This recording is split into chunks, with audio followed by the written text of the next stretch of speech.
year we were lucky to test two titans of the pickup world, the Toyota Hilux and the Ford Ranger Raptor.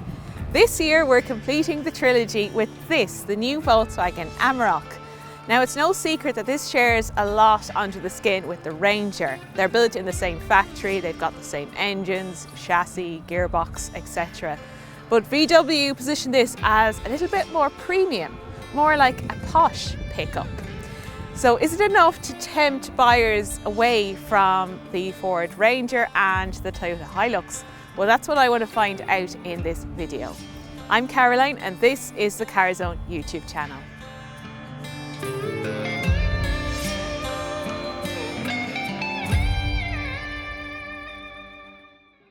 There are 5 trim levels for the Amarok in Ireland and it's available with a range of 4 and 6 cylinder diesel engines. They all come as standard with 4-wheel drive and also a double cab. It goes on sale price from just under €49,000, rising all the way up to about €72,000 for this top of the range Aventura model with a lovely 3-litre V6 diesel. Even though this shares its underpinnings with the Ranger, it's very distinct in its styling, particularly the front end. In fact, the only bits shared with the Ranger are the roof, the door mirrors and also the door handles. I do think this is a bit classier overall. It's a little less beefy, maybe a bit more refined in its design. This colour is mid-blue metallic. It's beautiful, really nice. And you get LED headlights as standard, matrix LEDs on the top 2 trim levels. There's also this X design in the front bumper. This is the top of the range Aventura model, so it gets a little bit more bling. You've got 21-inch alloy wheels, chrome door mirror caps, there's chrome door handles and a little chrome insert here in the side step. Now the wheelbase is longer than before, as is the length. It's about 5.3 metres. You've got reduced overhangs front and rear, so it's got some improved off-road capability because of that. There's also a new feature. The roof load capacity is now up to 350 kilograms and Volkswagen say you can pitch a 4-man tent up on top of your Amarok. There are LED tail lights and there's also a chrome insert here in the bumper, Amarok embossed there in the back of the truck. Now when it comes to the practical stuff, well, this has a payload of up to about 1.1 tonnes, but if you go for the Aventura model that goes down to about 573 kilograms. But otherwise it's an absolute workhorse. It can tow up to 3.5 tonnes. That's nice and light, it's not too heavy to lift. You've got a ruler along there and you can fit a Euro pallet sideways here in the bed. There's other accessories like LED lights, there's lashing eyes as well, and you can get accessories like a hardtop and also a powered cover for the tailgate. The interior is a little bit of a hybrid between Volkswagen and Ford design details. So you've got this very nice Volkswagen leather wrapped steering wheel, there's a full digital driver display and lots of soft touch materials as well, for example here at the top of the dash. So it does have quite a sophisticated and plush feel for a pickup. Here in the centre it gets a little bit more Ford. So you've got this gear selector that's lifted straight from the Ranger and also the same infotainment screen. Now it is pretty good to use, but there is a heavy reliance on touch controls. So for example, the climate control menu is all accessed here through the screen. Whereas in the Ranger you do have physical dials and controls. But there are shortcut buttons down here so you can pull up the menu quickly, and it also has wireless Apple CarPlay and Android Auto. So I think if you come from the previous generation Amarok, you'll really love this interior with all the digital tech and plush cabin materials as well. When it comes to equipment, there's a rear view camera as standard, which is pretty much a must for a vehicle of this size. And this Aventura model gets luxury features like a heated steering wheel, there's heated front seats with power adjustment, and there's also a Harman Kardon premium stereo. There's a longer wheelbase than before, so it feels a little bit more spacious back here.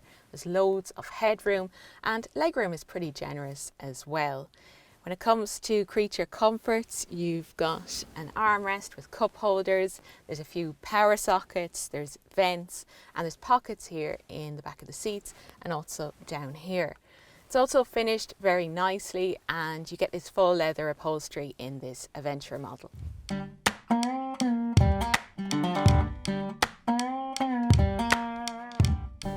This new Amarok has improved off-road capability. The wading depth is now up from 500mm to 800mm. There's also improved approach and departure angles, so you get more ground clearance when you're off-road. There's a hill descent control, there's a rear locking differential. You have, of course, the electronically selectable four-wheel drive. You can switch between a two-wheel drive setting and then a number of four-wheel drive settings, including an automatic mode and also a low range mode. There's also new pre-configured driving modes, and that'll help you out no matter what the terrain, whether it's mud, sand or snow.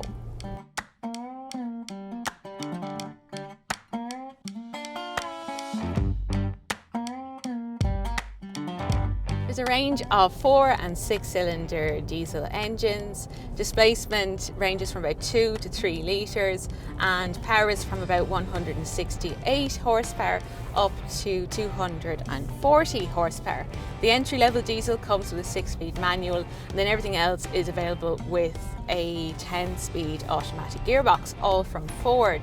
Now I'm driving the top of the range 3-litre V6 diesel. It's got 240 horsepower and it's got 600 newton meters of torque. 0 to 100 is about 9 seconds. Now it's not an entire powerhouse like a Ford Ranger Raptor, but it's absolutely fine. There's something nice about driving a V6 diesel. It's a strong delivery of power and a nice little hum off the engine at low speeds as well. It comes with the 10-speed automatic that shifts really well. There's no paddles here on the steering wheel, but if you do want to switch to a more manual mode, there are buttons here on the side. I think I would prefer paddles, but overall I'm happy to just leave it to do its thing, and it's working very well, I have to say. Now, this does have quite rudimentary underpinnings, so it's leaf spring suspension at the rear and also a ladder frame chassis. But pickups have come a long way, and this really epitomises all of that. It's actually quite relaxing to drive, and I never thought I'd say that about driving a pickup, but it does really settle down well to a cruise, and it's reasonably refined for what it is as well. It's not too noisy here in the cabin. You're sitting up high, you've got this nice view out of the road ahead. When it comes to economy, Volkswagen say about 10.2 litres per 100 kilometres, and I'm averaging between about 10 and 11 litres. So there's no nasty surprises there either.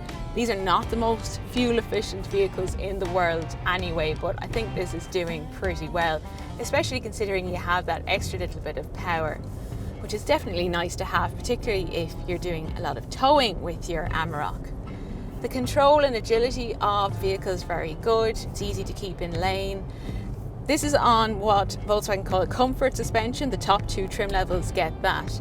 Now generally the ride comfort is fine for what it is. It is a bit bumpy in town and also out on rural roads. Again, nothing alarming for a pickup, and generally it's pretty settled, and it definitely settles down well to a cruise on the motorway.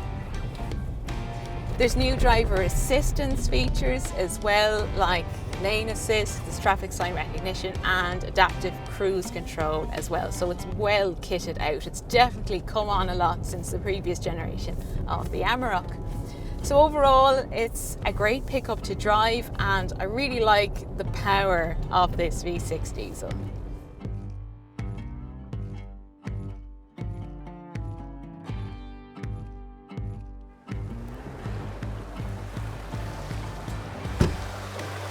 Volkswagen has really raised its game when it comes to this new Amarok and brought it right up to date when it comes to design, interior, equipment and how it performs on and off-road.